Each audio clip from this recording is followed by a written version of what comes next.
Então eu passo agora a palavra para o Dr. Lúcio Vieira para que ele inicie os trabalhos e muito obrigada. Boa tarde, quero agradecer inicialmente o convite. É sempre uma emoção diferente ser convidado para fazer o que estão chamando de uma conferência. Não é todo dia que a gente é convidado para fazer uma conferência, né? Mas eu pretendo ser o menos ousado. Quero fazer uma conversa com os meus colegas sobre um tema efetivamente que é, como disse a Maria Cristina, a Maíra aqui, para suscitar o debate, né? Quando me convidam para falar sobre políticas públicas e os cursos técnicos profissionalizantes, embora seja o tema da minha tese, e esse é um tema que eu venho me debruçando já há bastante tempo, o mestrado também foi em cima disso, e eu tenho vivido parte importante da minha vida em torno da educação profissional. Esse é um tema sempre desafiador, e ele é, por natureza, por ser uma discussão sobre política, ele é passível de diferentes interpretações, tá? Principalmente quando a gente está se debruçando sobre um tema sobre o qual a gente vive. Nós somos professores de uma instituição de ensino que trabalha com a educação profissional. Nós estamos embebidos num projeto chamado Instituto Federal, que é produto de uma política pública para a educação. Portanto, é sempre mais difícil a gente olhar para o problema quando a gente faz parte dele. Então, o que eu vou tentar fazer aqui é um distanciamento crítico, e eu vou convidá-los para tentar fazer isso. E todos nós sabemos o quanto isso é difícil. Talvez isso tenha sido o maior problema que eu enfrentei como investigador da área na minha tese, né? As maiores brigas que eu tive com a minha orientadora foi em cima disso, porque como a gente está vivendo aquele ambiente ali, a gente está participando daquela história, a gente faz parte da história, fazer esse distanciamento é sempre um problema. Mas eu aceitei o desafio, né? E eu vou tentar aqui promover esse debate, tá? Como é teu nome? Desculpe. Luiz. O Luiz se prontificou gentilmente aqui a ajudar, né, a operar ali. Então eu vou pedir para ele passar a próxima lâmina aqui. Vamos ver se consegue enxergar. Bom, isso deveria ser, se tu acender uma pelo menos, só tem essa, não dá para deixar só de trás ligada. Isso. Assim eu consigo pelo menos ter uma ideia de vocês, se vocês estão olhando ou estão dormindo. É uma maneira de ter um controle. Bom, aqui deveria ter uma linha, né? É o que chama-se uma linha de tempo da formação profissional ao longo da história republicana, né? 1891 até 2011. Eu gosto de usar essas linhas de tempo porque elas nos ajudam a ver como o nosso país é novo. Sério? Em 1891, quer dizer, nós temos um pouco mais de 100 anos de república, e faz um pouco mais de 200 anos que a família real foi embora do Brasil. Eu falo da família real porque foi na vinda da família real lá em 1808, naquela época, naquele período, fez uns 10, 12 anos depois que eles estavam aqui, que surgiu a primeira escola técnica no país. Isso ajuda, nós vemos que o nosso país é um país muito novo, tá? E aí nós vamos ver nesses períodos aí os diferentes momentos em que as questões referentes à educação profissional foram aparecendo. E a gente comemora a criação da nossa rede lá em 1909, lá com a Nilo Peçanha, com a criação daquelas 19 escolas técnicas. Mas a gente é muito arbitrário, né? A gente escolheu aquela data. A gente podia ter escolhido lá 1821, a criação daquela primeira escola na Bahia. A gente podia escolher qualquer data. Podia ter escolhido lá os anos 30 de Getúlio Vargas, quando criaram o Senai em 42, Senai em 46. A gente arbitrou, por ser federal, porque o Nilo Peçanha resolveu criar 19 escolas, que ali seria o marco inicial.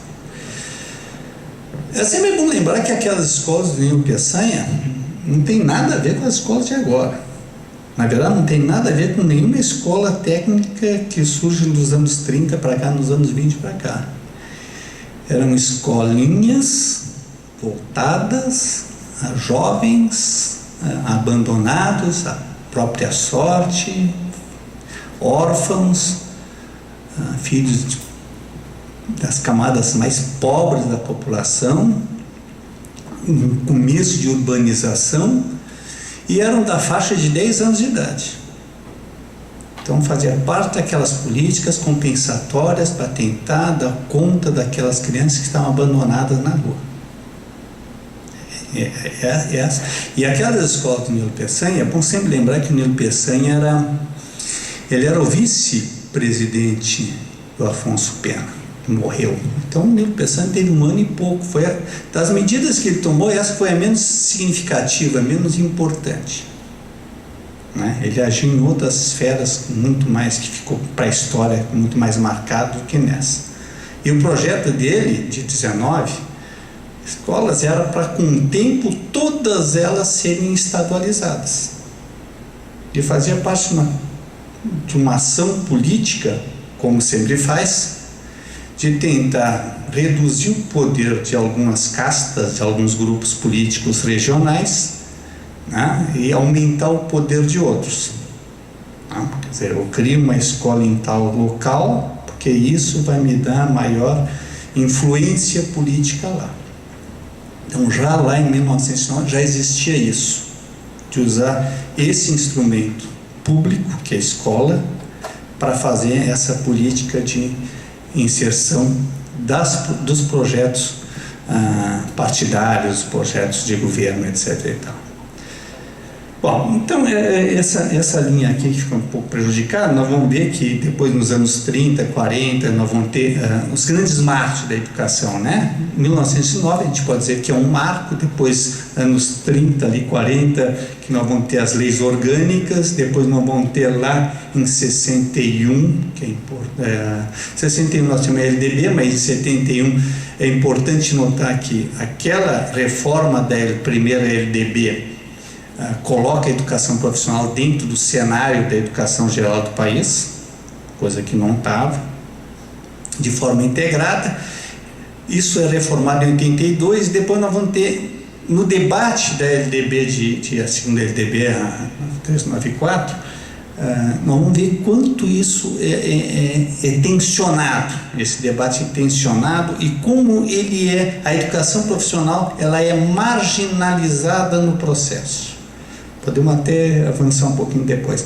Depois nós temos uma grande reforma, onde eu vou pegar esse período mais recente, né? Que é a grande reforma que acontece em 96 com o PROEP, que é desencadeador de todo um processo que se estende até hoje. Eu acho que aí nós vamos poder nos dedicar um pouquinho mais, porque é aí que nós nascemos, nós, IFE. Por favor. Então, esse é a linha do tempo que vai pegar esse período mais recente aqui, né? A LDB de 96, depois as reformas, e alguns marcos, algumas coisas que aconteceram e que meio que se transformaram em mito.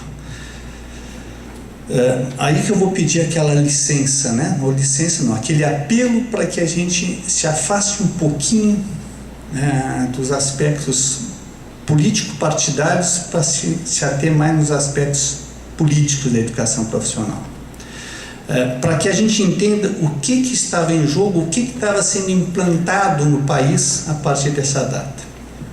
Então vamos pegar aqui, o tempo é curto, eu vou tentar acelerar, mas vamos pensar o seguinte: durante a discussão da LDB, que começa através do Fórum Nacional em Defesa da Educação Pública na LDB, que começa ainda antes de 88, Quer dizer, quando se discutia a Constituição brasileira, já se reúne o fórum para defender a educação pública na LDB, que só veio ser promulgada em 96. Nesse debate, que teve várias versões, a educação profissional só surge na última versão. Na última versão. Na versão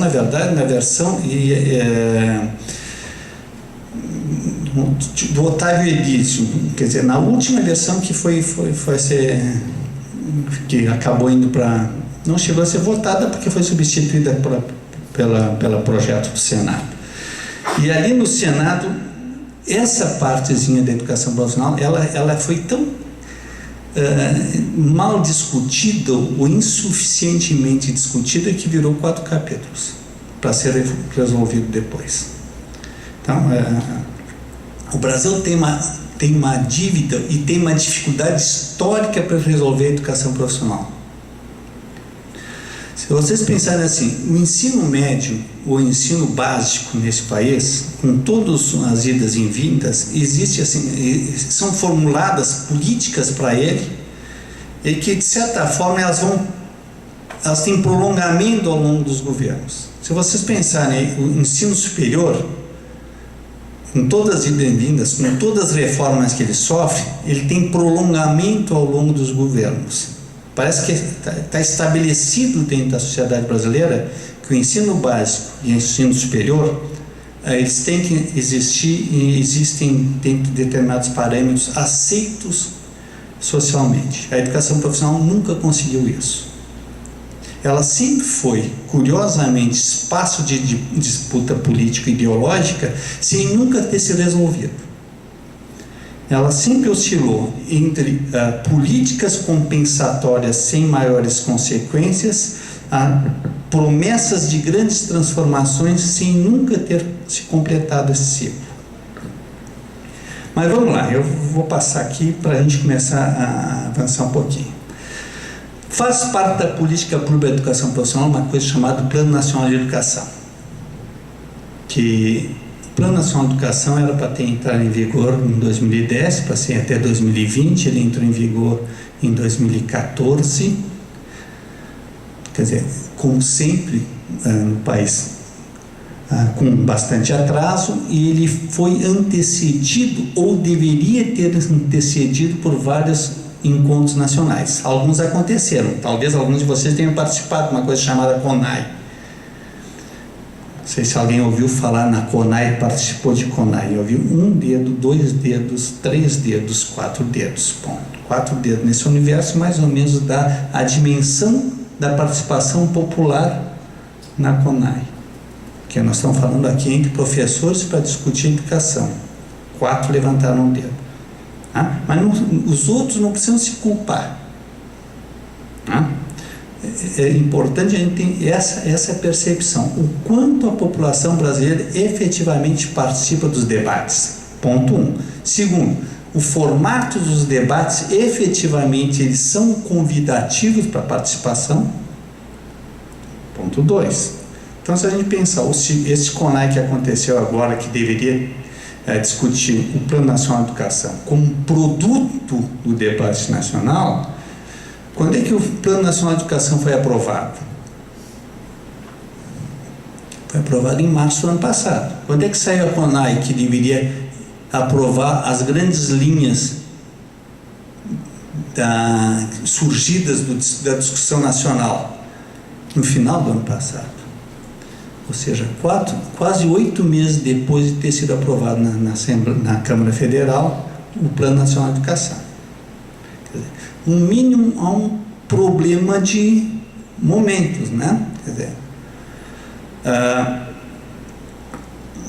quem organiza a CONAI? O Fórum Nacional de Educação.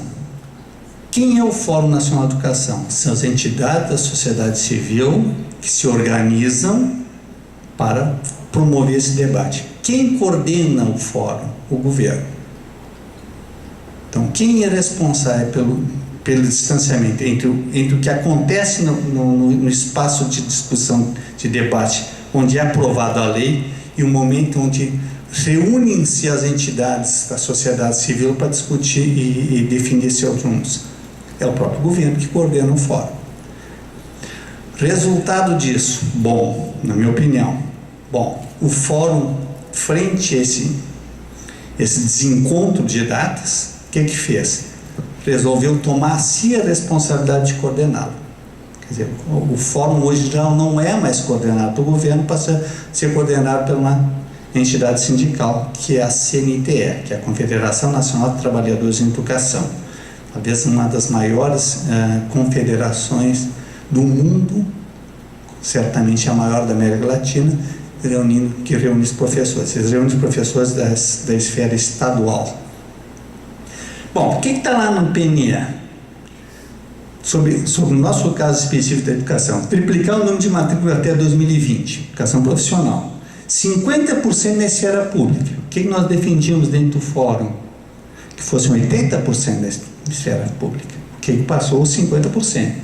O que significa esse 50%? 13.190.965 matrículas, sendo que a metade, quase 1.600.000 seria pública.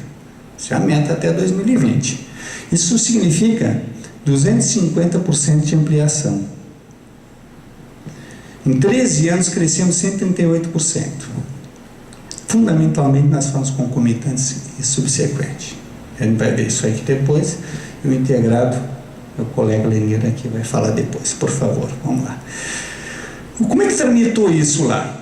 O senador Zé Pimentel, relator do PNE, o que ele fez? Ele alterou algumas coisas. A gente vai vendo como é que vai se conformando a política pública. Havia no original triplicar as matrículas da educação, sendo 50% na expansão do segmento público. O que o relator faz? Pelo menos 50% de gratuidade. Então, a palavra público desaparece. Segunda coisa, na meta 12, elevar a taxa bruta de matrícula na educação superior de 50% e a taxa ali 33%. 40% das novas matrículas no segmento público. O que o relator faz? Elevar a taxa bruta de 50%, 33%, 18%, assegurando qualidade da oferta. Bom, percebe que o PNE foi paulatinamente perdendo o seu caráter de política pública.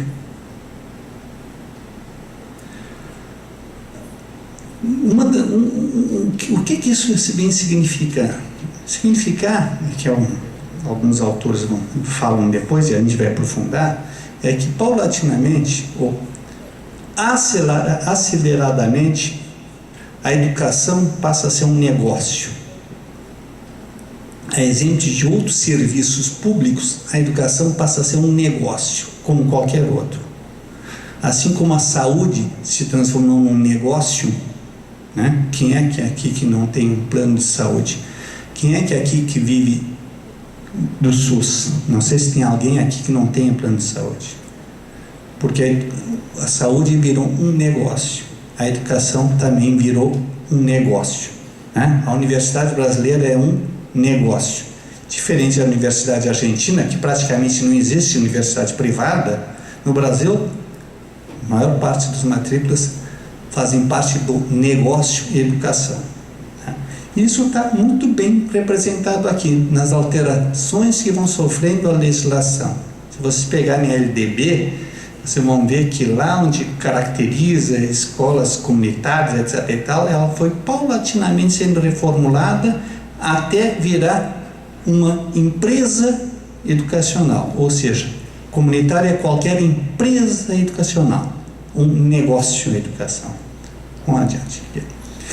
Bom, as metas é aquela ali, foi que está lá na lei, e aquilo que eu falei agora, né? O que eram os objetivos. Nós vamos ver que o que foi aprovado foi exatamente essas metas aí.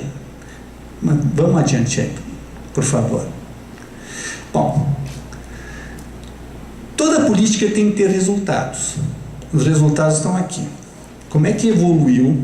E aí são os dados, isso tudo está disponível no MEC, no INEP, do ano de 2001 a 2013. Por que 2001? Porque 2001 é quando o INEP passa a fazer o seu censo separando a educação profissional. Antes disso não fazia isso. Okay? Então aqui, como é que evoluem as matrículas na rede federal, nessa primeira coluna, na estadual, municipal, na privada, no total, e depois percentual do federal sobre o público, federal sobre o total e o privado sobre o total. O que nós vamos ver aqui? Que ao longo das diferentes políticas, que rapidinho vou tentar falar depois, que consequência teve. Então nós vamos ver que o número de matrículas, 2001 nós estamos em pleno PROEP, 2001, 2002, 2003 ainda é PROEP, embora já tenha mudado o governo, 2004 essa política ela começa a ser alterada, né? Desaparece o PROEP como novo financiador e depois vai indo aqui. Então nós vamos ver o seguinte, vai aumentando, em 2006 tem uma queda geral na rede federal, aí de 2005 a 2008 nós temos praticamente uma estagnação, uma queda geral da oferta federal, e ela só começa a retomar depois de 2009. Percebe? Em 2008 é o ano da criação do Instituto. Então nós temos um período de estagnação da educação profissional, né? E ela vai retomar ali crescimento depois ali. Vamos ver a percentual do público sobre o federal sobre o público, quer dizer, nós, professores, nós, instituições federais que oferecemos esse de ensino, quanto participamos? Lá em 2001 nós participávamos com 24,4% do total de matrículas, aumentou para 25,9%, foi a 30,1%, depois foi caindo, 21,2% em 2008, depois subiu um pouquinho e hoje está em 25,3%, em 2013, que é o último censo que tem. Portanto, nós estamos em 2013 com todos os institutos aí, com uma participação da oferta pública no total de matrículas menor que nós tínhamos em 2001. Sobre o total, veja que nós tínhamos 12,2, 12,8, chegamos a 13,5, depois foi caindo, hoje estamos em 9,9. Enquanto a rede privada está em 60,3. Olha como subiu. Essas coisas não acontecem por acaso. Essas coisas são produtos de uma opção, produtos de uma política pública, de como fazer, organizar esse tipo de educação aí. Pode passar, por favor? Isso aqui é o integrado. O integrado foi grande tema de polêmica de 2003 a 2006, 2007 mais ou menos. Depois saiu um pouco da esfera. Hoje o Leonir vai trazer de novo para o debate. E o Vinícius ainda anunciou aqui na sua fala a retomada desse debate. Mas como é que variou ali no total, de 2007 a 2013, quando esse tipo de organização, de modalidade voltou a ser oferecido, e quanto é que isso significa do total, né? Público federal sobre o público, 37,7%, no estadual ali aumentou. No estadual, nós vamos ver que esse tipo de oferta ela acontece fundamentalmente na Bahia e no Ceará.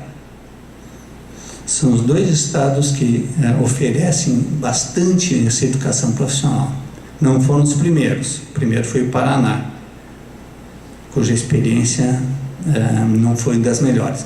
Mas na Bahia, no Ceará do nosso ministro, Cid Gomes, e na Bahia, lá que são os dois estados que foram mais bem contemplados pelo programa Brasil Profissionalizado, que é o repasse de dinheiro federal para os estados expandirem a sua educação profissional.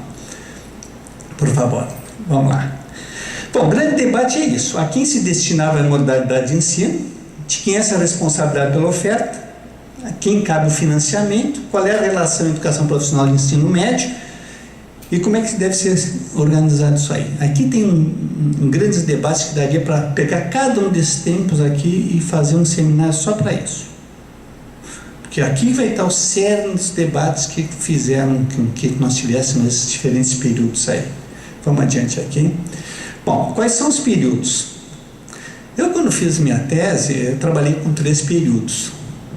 Mas eu continuei existindo para depois da tese. E por conta disso, ali eu coloco os 3 ou 4 projetos que foram desenhados no Brasil. De 96 a 2004, que é o projeto PROEP, Programa de Reforma da Educação Profissional. Esse programa foi aquele grande programa que efetivamente promoveu uma ruptura com uma maneira de ver a educação profissional e recolocou num novo patamar. Com todas as críticas que se possa ter dado a ele, mas era um programa robusto, que tinha começo, meio e fim. Tinha recurso de financiamento, tinha uma proposta de organização pedagógica e tinha um centro de quem seriam os ofertantes disso. Apontava, será esse. A educação profissional de nível médio não deveria mais ser oferecida pela rede federal. Deveria ser oferecido pelos entes públicos estaduais, eventualmente os municípios, o Sistema S e prioritariamente as instituições comunitárias. Era esse o cerne da ação do PROEP. O governo federal entraria com os recursos, cuja origem era assim, uma parte seria do recurso do Banco Mundial, outra parte do MEC e outra parte do recurso do FAT, do Fundo de Amparo ao Trabalhador, ligado ao Ministério do Trabalho. Isso seria o recurso que seria destinado para financiar a expansão da educação profissional pelo PROEP. As consequências nós vimos lá nos dados. Houve um crescimento substancial no número de matrículas, uma participação mais efetiva.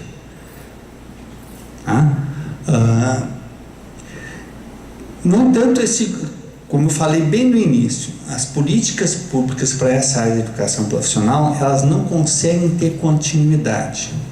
Então, tão logo aquele governo acabou e um novo se estabeleceu, aquele projeto foi colocado em xeque. Razões múltiplas, variadas, desde quem é que financiava, passando pelo modelo de currículo, que era de competências e não mais de qualificação. Foi tudo que é discussão, que também só ela sozinha já merecia um seminário só para ver isso aí.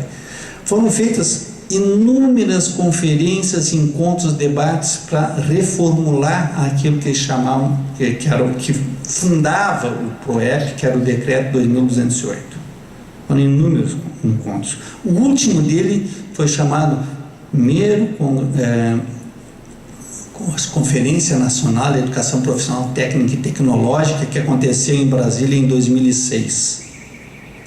Estavam reunidos delegados de todo o país. Foi um encontro gigantesco, cujo objetivo, claro, pelos documentos oficiais, era barrar o decreto 2208, barrar a reforma PROEP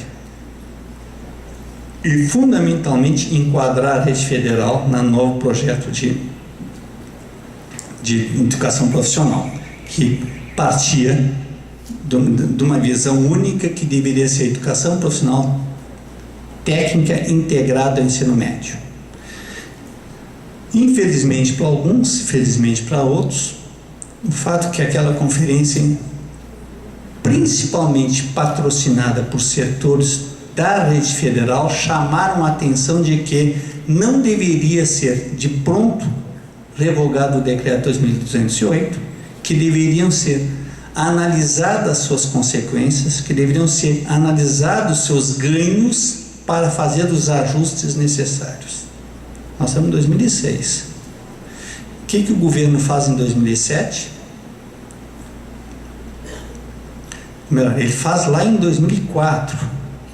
Em 2004 ele revoga o 2208, a despeito de toda a discussão. Ele criou o decreto 5.154. O que disse esse decreto? Apenas torna sem efeito aquele decreto anterior. Bom, ele não consegue avançar em nada porque não havia unidade dentro do próprio governo. De 2004 a 2008, que é o grande, que eu chamo de fase de transição, ou seja, a negação do passado, a negação do PROEP, mas que não consegue estabelecer nem na sociedade e muito menos dentro do próprio governo. Eu tenho frisado muito isso. Isso é essencial para nós que estamos vivendo aqui dentro, é que o governo é um eterno campo de disputa. Esse e os outros. Mas esse, por sua natureza popular, ele é mais escrachado, é mais forte essa disputa dentro dos diferentes espaços. Cada secretaria dentro do MEC tem um grupo que está ali e que disputa com a outra concepções. Eu, por forças variadas, estou quase que uma vez por mês lá dentro do MEC, a gente percebe isso, faz essa discussão com muito vigor, né? Claro que agora, com essa mudança de ministro, não sei como é que vai ficar isso aí. Bom, como as coisas não aconteceram conforme o governo esperava em 2006, em 2007 o governo cria 2 programas, que aí talvez vai começar a mudar as coisas. O PROEP era um programa. Depois do PROEP não tinha nenhum programa mais, não tinha mais financiamento para a educação profissional. Cria 2 programas, um chamado Brasil Profissionalizado, para financiar a educação profissional nos estados, que eu falei antes, e outro para a rede, para a expansão da nossa rede. Vejo que aqui em 2007, quando isso acontece, a expansão da nossa rede era Cefet, não era Instituto Federal. Só falta 5 horas para mim. Esses 5 é 5 horas, né? Tá bom. Então, nós temos aqui, em 2007, vocês pensam, em 2008, sempre pensa assim, em 2007, quando o governo propõe um Brasil profissionalizado, ele exige que os governos estaduais se adequem à sua política. Ou seja, só vai ter recurso do Brasil profissionalizado aquele estado que entender em fazer a sua educação profissional técnica de nível médio exclusivamente integrado ao ensino médio. Dos 26 estados e mais o Distrito Federal, ou seja, as 27 entidades, né, unidades federadas, se reuniram em Brasília, disseram não. Percebe? Eu não estou falando os representantes do partido A, do partido B, não. Todos se reuniram em Brasília e disseram para o MEC não. O MEC não tem o direito, com dinheiro público, dizer como é que cada um vai fazer. O MEC não aceitou. E aí o MEC, eu digo, a CETEC, né? Aí o que esses 27 fizeram? Pediram uma audiência com o ministro, à época o Haddad, e disseram para ele, olha, assim não é possível. Nós pedimos que o MEC respeite as histórias de cada estado. O Fernando Haddad recuou, ou para alguns avançou, admitiu, aceitou a tese e orientou a CETEC a mudar a sua visão. E o Brasil profissionalizado passou a ser para todos os estados, independente na modalidade de educação profissional. Mas aí veio capenga, né? Com muita dificuldade. 2008 e 2011, por conta dessa resistência dos estados e resistências da rede federal, o governo cria uma coisa chamada Instituto Federal. E aí, nesses 2 minutos e meio que me restam, eu vou dizer uma coisa assim, que é o essencial, né? Mas em 2 minutos a gente sempre diz o essencial. O Instituto Federal é a criação do governo federal por conta da sua perda de controle sobre a sua rede, que era fundamentalmente capitaneada pelos Cefets, e pela sua incapacidade de convencer os estados a fazer a sua política. Bom, então o que ele faz? Era preciso tirar a autonomia da rede federal, criando uma nova instituição que fosse mais afeita às políticas do governo. Como é que faz isso? Primeiro, eu crio um instituto, anuncio muito dinheiro, e foi muito dinheiro, foi o dobro dos recursos, 3 vezes mais do PROEP e o dobro dos recursos do Brasil profissionalizado. Percebe? É uma rede comparada com as redes estaduais, que eram muito grandes, que são responsáveis principais pela oferta. A rede federal tinha o dobro de recursos. como atrativo. Em troca de quê? Em troca de, a partir de agora, os institutos passam a ser assemelhados às universidades, passam a ter reitores, como é novo, eu nomeio reitor, um reitor nomeia o diretor nomeia não sei quem, etc. e tal, então passa a ter o controle disso. Então havia uma política clara de tentar estabelecer um controle central sobre o tipo de política a ser implementada. Claro que o mundo é muito mais dinâmico que isso, que a vontade dos mandatários e aquilo que fazem nós, que a coisa se realiza lá onde a gente está dando aula. Então essas coisas não foram muito tranquilas assim, que eu chamo de negação da negação. O avanço que nós tivemos, esse grande impacto que foi o Instituto Federal, e a gente tem que reconhecer que depois do PROEP foi a primeira grande ação que o governo faz para a educação profissional, foi o Instituto Federal. Mas parece que nesses 3 anos, percebe? 3 anos, ele começa a ser ele começa a ser motivo de disputa interna. Eu nem vou olhar mais para ela, porque ela já está me olhando com os olhos cheios de fogo. Mas eu vou terminar agora nos próximos 45 minutos. Que é o Pronatec. Percebe que o Pronatec é uma espécie da negação da negação da negação? O Pronatec, quando é negação da negação da negação, ou seja, o Pronatec, quando é o retorno, eu chamo de retorno, ele é um novo PROEP disfarçado. Porque o que o PROEP dizia? Que a rede federal tinha que fazer uma coisa. Sabe o que a rede federal tinha que fazer? Que é o Cefetes, se foram criados 20 Cefetes naquele período, tinha que oferecer cursos superiores de tecnologia, tinha que oferecer licenciatura nas áreas de ciências, física, química, biologia e matemática, tinha que oferecer bacharelados na área de engenharia. Ponto. Isso seriam os Cefetes. Ou seja, seriam aquilo que a gente chama de cursos superiores não universitários. E os cursos técnicos de nível médio tinham que ser oferecidos na esfera pública pelos estados, ou pelas comunitárias, ou pelo Sistema S. Vocês sabem quanto dinheiro foi passado para o Pronatec em 2008? Para o Sistema S, em 2008, quando foi criado? 200 milhões. Em 2009, 1 bilhão e 300 mais ou menos. Em 2010, 3 bilhões para o Sistema S.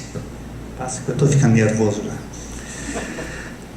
Isso aí, essa lâmina tenta sintetizar as grandes mudanças do estatal do PROEP, que relaciona o público com o comunitário, e o Pronatec, que vai estabelecer o gratuito com o privado. Essa é a grande diferença. O público e o privado, ambos gratuitos.